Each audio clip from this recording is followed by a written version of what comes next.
அருட்பெருஞ்சோதி அருட்பெருஞ்சோதி தனிப்பெரும் கருணை அருட்பெருஞ்சோதி.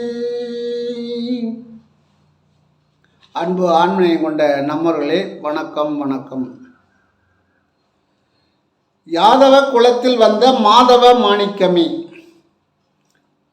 இது குலம்லாம் கிடையாது. நம்ம சித்தர்கள் நிறையா பேர் எல்லா ஜாதி எல்லா மதத்துலேயும் வந்திருக்காங்க. அதை ஒருத்தர் சொல்கிறார், யாதவ குலத்தில் வந்த மாதவ மாணிக்கமே. மாதவ இல்லை, மாதவ மாணிக்கமே. இந்த வையகம் அழிந்திட்டாலும் உன் பெயர் அழிந்திடாதே. இந்த வையகம் அழிந்திட்டாலும் உன் பெயர் அழிந்திடாதே. இந்த வையகமே அழிஞ்சாலும் உன்னுடைய பேர் அழியாது அப்படின்னு சொல்கிறாங்க. நான் ஏற்கனவே சொன்ன மாதிரி அதான் என்ன சொல்கிறாரு, யாதவ குலத்தில் வந்த மாதவ மாணிக்கமே. யாதவ குலத்தில் வந்த மாதவ மாணிக்கமே. வையகம் அழிந்திட்டாலும் உன் பெயர் அழிந்திடாதே. இந்த வையகம் அழிந்திட்டாலும் உன் பெயர் அழிந்திடாதே அப்படின்றார்.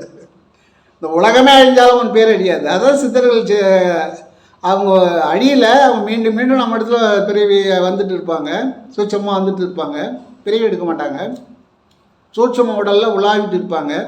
இப்போ நான் மூலரை பற்றி பேசுகிறேன்னா மூலர் என் அருகிலே வந்திருப்பார்.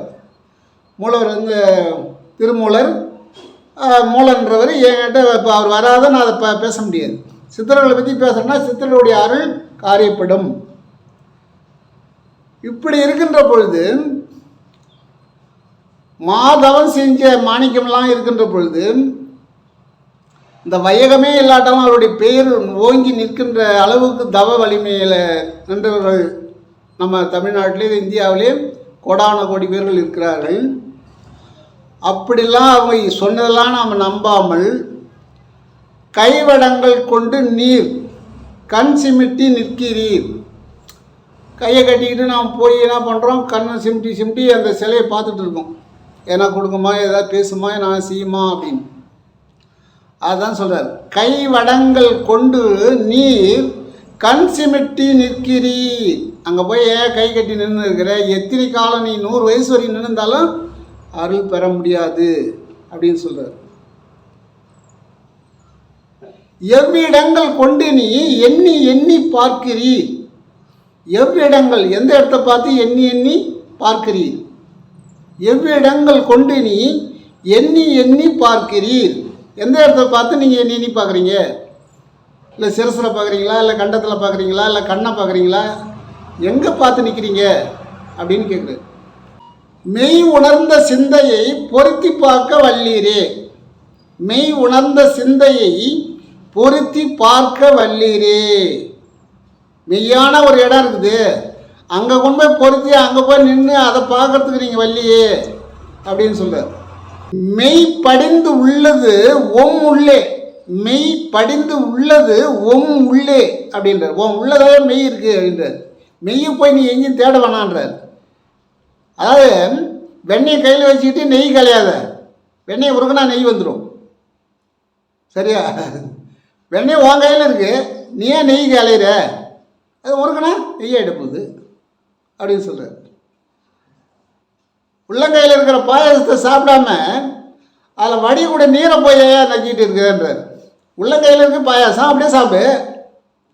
உள்ளங்கையில் பாயாசத்தை வச்சுக்கிட்டு அதுலேருந்து நீ ரொம்ப நேரம் சாப்பிடாது அந்த நீர் அப்படியே முழங்கை வரைக்கும் வடிஞ்சிட்டே போகும். முழங்கையை போய் நக்கிட்டு இருக்கிற என்ன சொல்கிறார், ஏன் முழங்கை நக்கிற, உள்ளங்கையில் இருக்கிற பாயாசத்தை சாப்பிட்டியா அப்படின்ட்டு. அப்போ மெய் படிந்து உள்ளது ஒம் உள்ளே, உள்ளங்கை பாயாசம் மாதிரி. விரைந்து அறிய வல்லீரே. விரைந்து வாங்க, அதை வந்து பாருங்கள், அதை உணருங்க. இது ஒரு கஷ்டமே கிடையாது. இது கல்யாணம் பண்ணிக்கலாம், குழந்தை பெற்றுக்கலாம், நீ கம்பெனியில் வேலை செய்யலாம், அரசாங்க வேலை செய்யலாம், எந்த வேலைகளாக உன் பணி செஞ்சுக்கிட்டே இருக்கலாம். சாமியாராகவே நம்ம மட்டும் எங்கன்னா சுற்றிட்டு கிடக்கிறதில்ல. யாரையும் நாம் கை நீட்டக்கூடாது. நம்மளை தேடி வந்தால் தான் அருள் இருக்குதுன்னு அர்த்தம். தேடி தேடி போய் ஏதாவது வசூல் பண்ணுறாங்களா, அது வந்து சாமிக்கு அர்த்தம் இல்லை. அவங்க தவம் சரியாக செய்யலைன்னு அர்த்தம். 100%. தவத்தை நீ ஒழுங்காக செஞ்சுன்னு சொன்னால் உன்னுடைய தேவையை தானாக நம்முடைய சித்தர்கள் நம்ம நேரடியாக வந்து உதவி செய்வாங்க.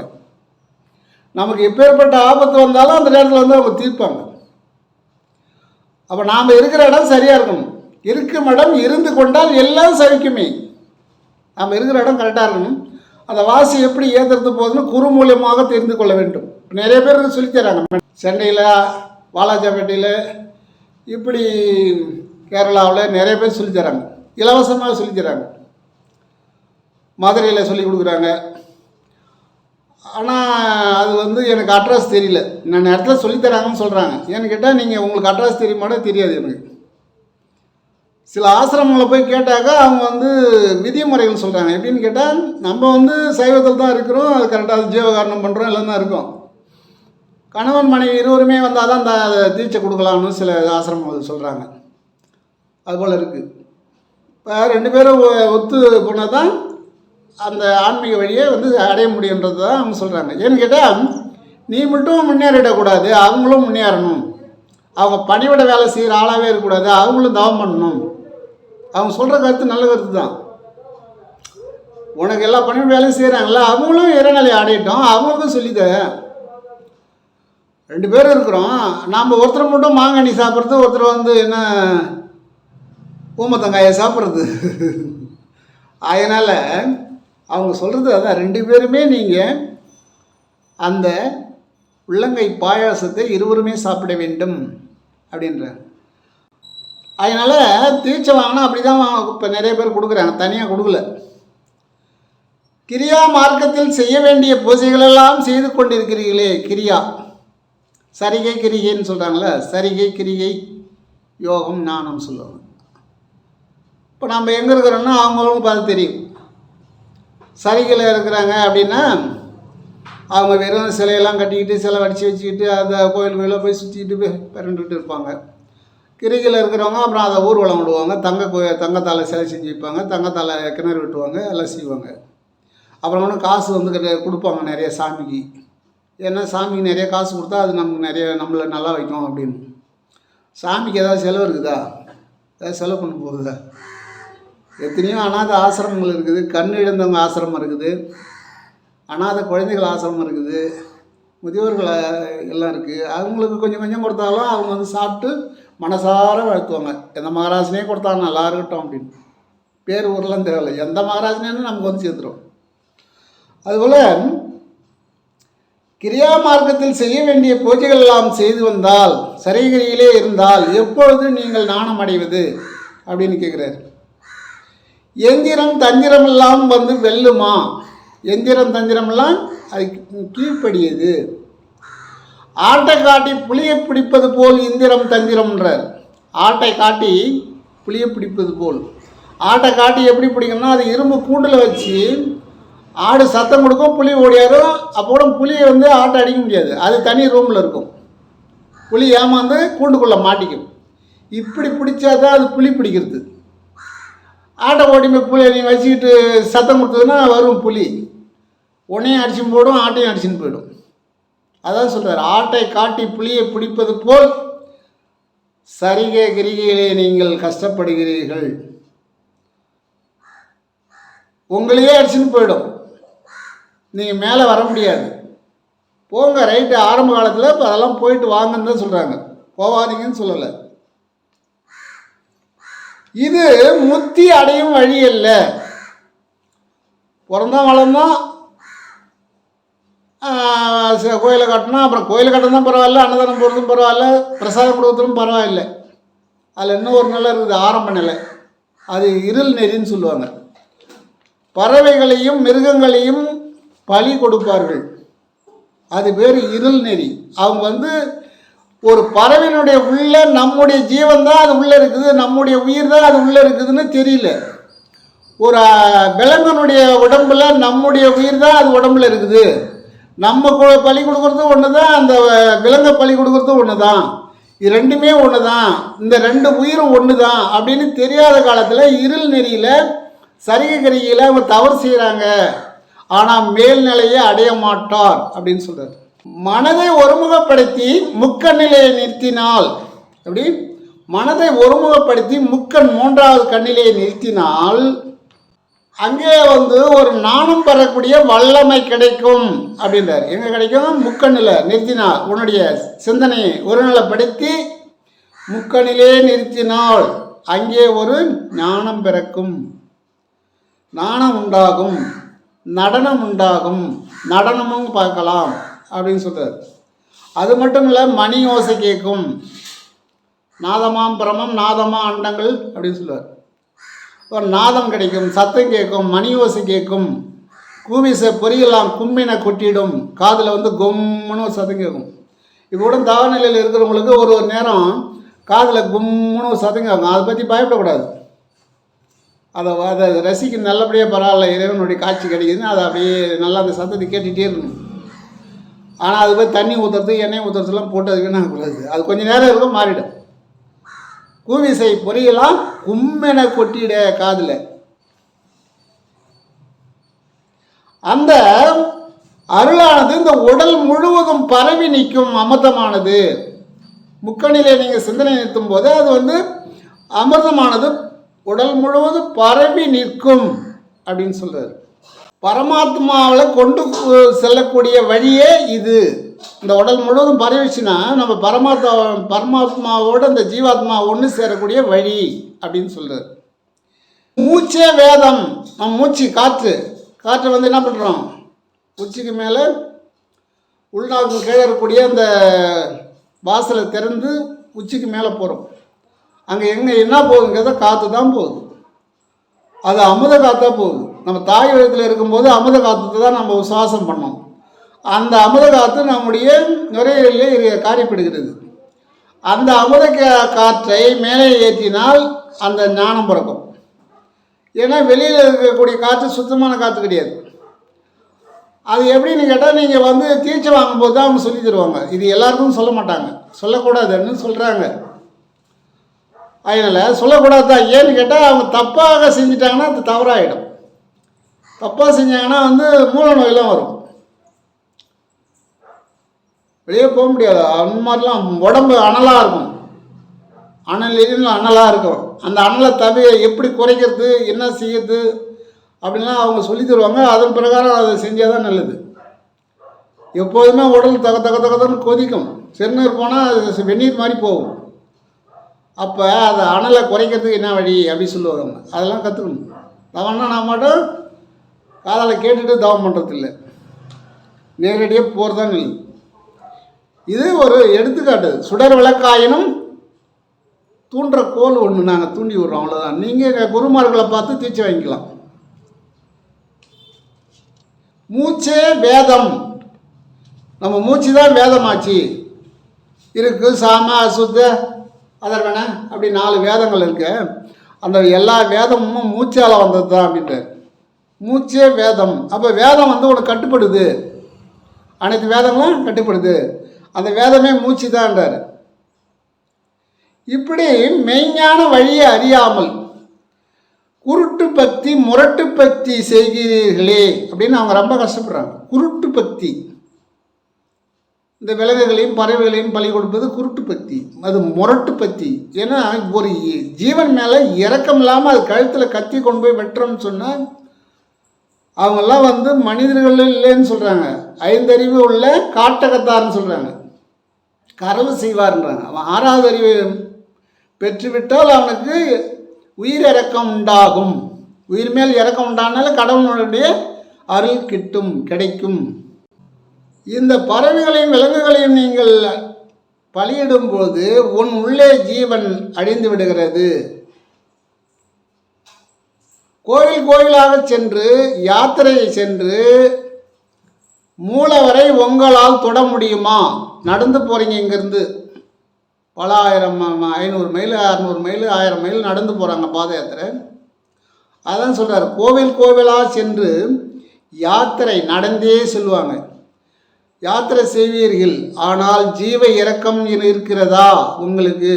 ஜீவ இறக்கம் இருந்தால் நீங்கள் யாத்திரை செய்ய வேண்டியதில்லை. ஜீவ இறக்கம் இருந்தால் நீங்கள் உட்கார்ந்த இடத்துல அருளை பெறலாம். அப்போ கோவிலாக யாத்திரை செய்தீர்கள், சரி. ஆனாலும் மூலவரை தொட்டு வணங்க முடியுமா அப்படின்னு கேட்குறாரு. கருவறையில் நீங்கள் நுழைய முடியுமா? முடியாது. மூலவரை தொடவும் முடியாது, கருவறையை நெருங்கவும் முடியாது, கருவறையில் உள்ள சிலையை தொடவும் முடியாது. அது மட்டும் அல்லாமல் அர்த்த மண்டபத்தில் கூட நீ அடி வைக்க முடியாது, விட மாட்டாங்க. ஏன்னு கேட்டால் நம்ம ஆச்சாரம் இல்லை, வேற ஒன்றும் அவங்க மேல் தப்பு இல்லை. நீ நடந்து வரலாம், பிறண்டு கூட வரலாம் 1000 மைல். அவங்களுக்கு ஆச்சாரம் வேணும். அதாவது ஆச்சாரம்னா அவங்க எப்படி இருக்கிறாங்களோ அவங்க வந்து சைவத்தில் தான் இருப்பாங்க. ஆச்சாரமாக இந்த குளிக்கிறது, சாமி கும்பிட்றது, போகிறது எல்லாமே கரெக்டாக இருக்கும். அவங்களுடைய ஒழுக்கமே தனியாக இருக்கும். அதான் ஒழுக்கம். ஒழுக்கம் விழுப்பும் உடையார் ஒழுக்கம் உயிரினும் ஓம்பப்படும்னா சொன்னார் வள்ளுவர். அது மாதிரி ஒழுக்கம் உள்ளவங்க மட்டும்தான் அது உள்ளே போக முடியும். அப்போ நீ என்ன நடந்து போனாலும் அது தொட முடியாது, சிலையை தொட முடியாது, கருவறை உள்ள நுழைய முடியாது, அர்த்த மண்டபத்திலே அடி வைக்க முடியாது. அப்போ நீ என்ன பக்தி பண்ணியிருக்கிற, ஏன் அங்கெல்லாம் போய் அலையிற? அப்படியே நீ அர்த்த மண்டபத்தில் அடி வச்சாலும் சரி, கருவறைக்கு உள்ளே போய் நீ தொட்டாலும் சரி, அப்படி அவங்க விட்டுட்டாலும் பரவாயில்லை, விட மாட்டாங்க. அப்போவும் நீ வந்து ஞான நிலையை அடைய முடியுமா? உள்நோக்கி பார்க்கணும். நாங்கள் வந்து எங்களுக்கு ஒரு இதாக சொல்லலை, நாங்கள் சிலையை நாங்கள் குறை சொல்லலை, அது முதல் வழிபாடு தான். அப்படி சிலை இருந்தால் தான் பக்தி வரும். அதெல்லாம் அது ஆரம்ப நிலை தான். அது நாங்கள் அதை எதையும் நாங்கள் தவறு சொல்லலை. நாங்கள் ஒரு நாத்திகன் இல்லை, புரிஞ்சுக்கிறீங்களா? சித்தர்கள், ஞானிகள், யோகிகள் என்ன சொல்கிறாங்கன்றத அதை கொஞ்சம் எடுத்து ஆழ்ந்து உங்களுக்கு சொல்கிறோம், அவ்வளோதான். என்னை கூப்பிட்டாங்க, இந்த பழனிக்கு தான் போயிட்டு வந்தோம். அதனால் என்ன, எல்லாம் மூலவர் பார்த்தாங்க, போய் பார்த்தாங்க. என்ன பண்ண, சாமி இதை தெரியுறாரு அப்படின்னாங்க. சரி சரி பாருங்க அப்படின்ட்டு நான் வந்துட்டேன் வெளியே. ஏன்னா அந்த வழியால் வந்து தான் போகிற பார்க்க முடியும், நேரடியாக போய் போகிற பார்க்க முடியும், கீவில் தான் போகணும். அப்புறம் வந்து போகிற பார்த்தேன். அவருடைய சமாதி தான், அவரை பார்க்கல, சமாதி அந்த ஆற்றல் இருக்குது அங்கே. அவரை பார்த்து கொஞ்சம் நேரம், ஒரு நிமிஷம் அப்படியே அவர் நினச்சேன். அவர் 60 செகண்டு அதுக்குள்ளே வெளியே தள்ளி விட்டாங்க. போகிறையே தொட முடியல, வெளியே தள்ளி விட்டாங்க டப்புன்னு. ஓடி போடணும். ஏன்னா அங்கே இருக்கிறது கொஞ்சம் நேரம் தான், அவங்க மேலே தவறு இல்லை, வந்தவங்க எல்லாம் பார்க்கணும்ல. அதனால் ஒரு 60 செகண்ட் இருக்குது ரொம்ப கஷ்டம். ஒரு நிமிஷம் 10 செகண்டில் கூட தள்ளி வெளியே விட்டுடுறாங்க. அப்போ போகரை பார்த்துட்டு வெளியே வரும்போது போகர் என்ன பண்ணார், அவர் வேற ஒரு ஜீவன் உள்ள நுழைஞ்சி அவர் வந்து தீட்சை கொடுக்குறாரு. போகர் தான் தீட்சை கொடுக்குறாரு. இதுக்கு எனக்கு அட்ரஸ்லாம் இருக்குது, யார் என்ன ஊர் அவர் எல்லாம் எனக்கு தெரியும். இது வந்து நீங்கள் சொல்கிறது இல்லை, ஒரு அடுக்காக எடுத்து சொல்கிறாரா, பொய் சொல்கிறாரா அப்படின்னு நினைக்கக்கூடாது. பொய் கிடையாது, 100% ஆணை, இறைவன் மேல் ஆணையிட்டு சொல்கிறேன். அங்கே தீட்சை கிடைச்சிது. அதனால் இதை நீங்கள் கொஞ்சம் எண்ணி பாருங்கள். நம்மகிட்ட மெய் இருக்கும்போது ஏன் பொய்யான இடங்கள்லாம் ஓடி அப்போ அலைஞ்சும் தெரியாத காலத்தில் நானே 460 கிலோமீட்டர் நடந்து போனவன். சாமியை காணலாம், சாமி நமக்கு அருள் கொடுப்பார், காட்சி கொடுப்பார்னு. எந்த சாமியும் அருள் கொடுக்கல. அங்கே போன பிறகு அந்த சாமி கனவுல என்ன சொல்லிச்சு, நான் சின்ன மாயாபுரி மேலே வந்தேன், பெரிய மாயாபுரி மேலே போக போகிறேன், நீ அப்படி தாண்டா வந்த, அப்படி தான் போடான்னுச்சு. அங்கேயும் கனவுல தான் 460 கிலோமீட்ரு வெயில், சித்திரை வெயிலில் நான் ரொம்ப கஷ்டப்பட்டு காலெல்லாம் தக்காளி பழம் மாதிரி கொப்பளம் உண்டாச்சு. ஏன் இது போல் சொல்கிற ஆள் இல்லை. அதாவது அறிவு இருக்குது, அந்த அறிவை தூண்டுற ஆள் இல்லை. அப்போ இருள் நேரில் இருந்ததுனால இங்கே போனால் கிடைக்குமா, அங்கே போனால் கிடைக்குமா, நடந்து போனால் வாரின்னு வந்துடலாம். ஆனால் போகிற வழியில் சரியாக நிறைய புண்ணியவான்கள் சொன்னாங்க. அப்போ எனக்கு கஷ்டமாக இருந்தது. ஏண்டா இங்கே இல்லையே தமிழ்நாட்டில், கேரளா போய் தான் உன்னை மூட்டையாக வலின்னு வரப்படியாடா, ஆண்டவனுடைய அருள் இப்போ நீ திறந்து வச்சுக்கிறானே, நீ போனால் அவனுக்கு அப்படியே அள்ளி கொடுத்துருவானே அப்படின்லாம் கேட்டாங்க. திருச்சி, அப்படி செம்பட்டி அந்த பக்கம் அப்படி 110 பேர் அப்படி போய் கேட்டாங்க. அவங்க கேட்டது தான் ரைட்டுன்னு இப்போ தெரியுது எனக்கு. அவங்க சொன்னது 100% உண்மை.